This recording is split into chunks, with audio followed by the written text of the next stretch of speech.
Hello, welcome to Kathayana. This is Panchatantrayana's Aparikshita Karakam segment.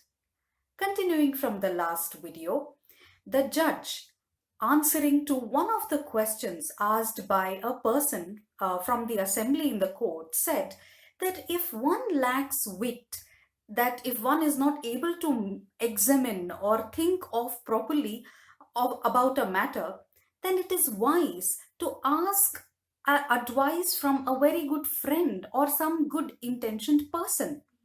And he began narrating the story of a weaver who, even though having got a good advice from his very good friend, did otherwise and lost his life. He began telling this story thus. In a certain town lived a weaver.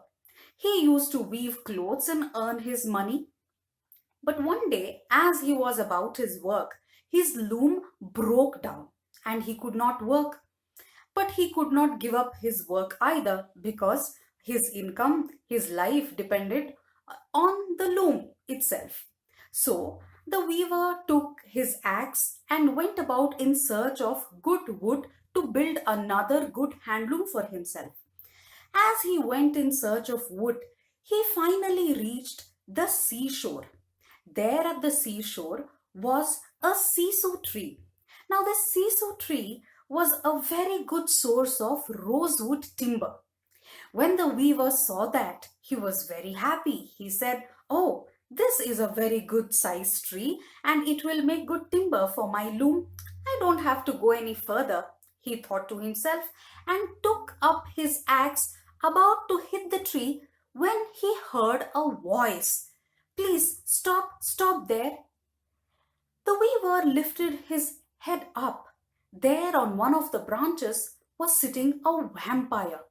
The vampire continued saying, "Dear fellow, please don't cut down this tree. Look, this tree is my home. I have been living on this tree for many, many years and I can't leave this home and go elsewhere. Please, please spare this tree," it said. Now the weaver, looking at the vampire, said, "But sir, see, I am a weaver. My loom is broken and I need good wood to build another good loom. If not, if I don't make the loom, I cannot make clothes. And if I can't make clothes, I can't earn money. And if I can't earn money, I can't sustain my family, my wife and children who are dependent on me. They will all starve to death. So I request you to go and live on some other tree. See, there are so many other trees. You can make any one of those your home. Please leave this tree for me," he said.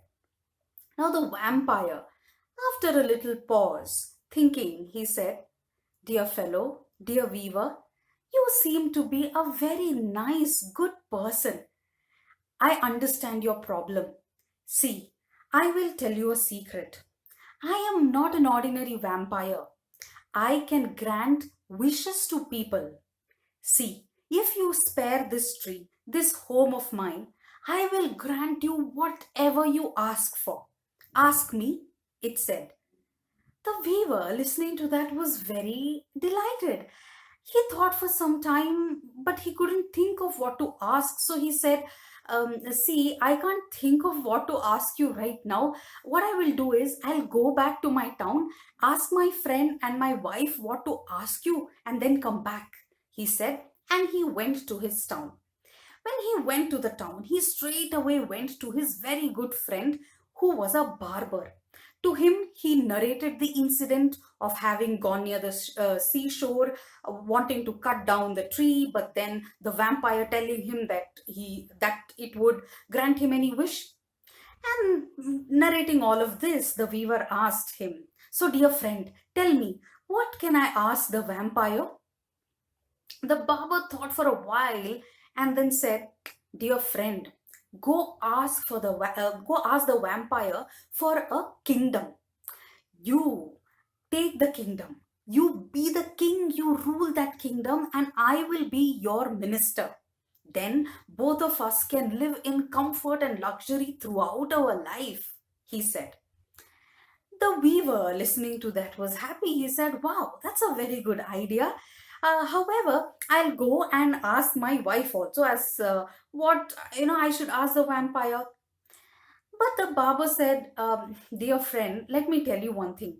See, I have seen your wife, I have met her. She's a very kind and a very good lady.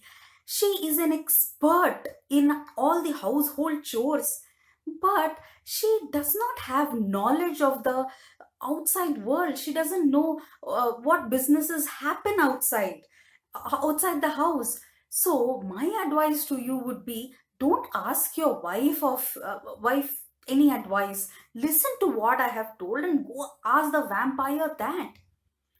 The weaver thought for a while and said, well, dear friend, what you say might be right, but still, I have to ask my wife, he said, and he went home. When he went home, he narrated all that had happened, going to the seashore, meeting the vampire, then going to his friend Barber for an advice, and what advice his friend gave him, all that he narrated to his wife. Now the wife told her husband, dear husband, well, your friend Barber, even I have met him, I have seen him too, but he might have given you a very good idea of a kingdom, of you being king and all that. But think about it. Are we not happy with whatever income we are getting by weaving clothes and selling them? Why do we have to take the trouble of, being having a kingdom, you being king, me being queen? Do you think being a king is an easy task? It's a never ending problem, let me tell you. Every day you will have to keep solving some problems. Your citizens will come with their grievances every day. You will have to fight battles and wars with some other kings. Why do you have to invite unnecessary troubles on ourselves? Listen to me. Don't listen to your friend. Listen to what I tell you. Go ask the vampire to give you another pair of hands and one more head at your back, so that you can weave clothes both in the front and at the back. What say? The weaver said, wow, that's a very excellent idea, my wife. I will go and ask the vampire this, he said, and without wasting any time, he ran to the seashore near the sisu tree and called out the vampire and told him what he wanted. And the vampire granted the weaver his wish. The weaver got an extra pair of hands and an extra head at the back. Now, looking at himself, the weaver was very happy and he started to his home. But as he was going inside the town, when the people saw him, they could not understand what was going on. They started screaming and howling. They said, oh, see, look at that monster. What monster is that? What a wild beast that might be. Oh, it's so terrible. No, hey people, dear friends, don't let that inside. It might harm us. It might take away our children. No, they all started shouting, and whatever people could pick up in their hands, they started. Some people started pelting stones at him. Some of them took sticks and started throwing, and some heavy men came rushing and started hitting him and bashing him all over.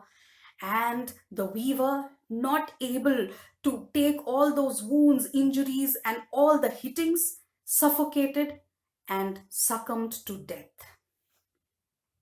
After narrating the story, the judge continued. He said, dear people, one must always count on intelligence and common sense, not on mere scholarship. See what happened to the sense of the scholars. In their pride, they all made a lion and they all died. Saying so, the judge began narrating them that story. That story coming up in Panchatantra Yana's Aparikshita Karakam segment's next video, which is also the final video. This is Lakshmi. I will see you all there. Thank you.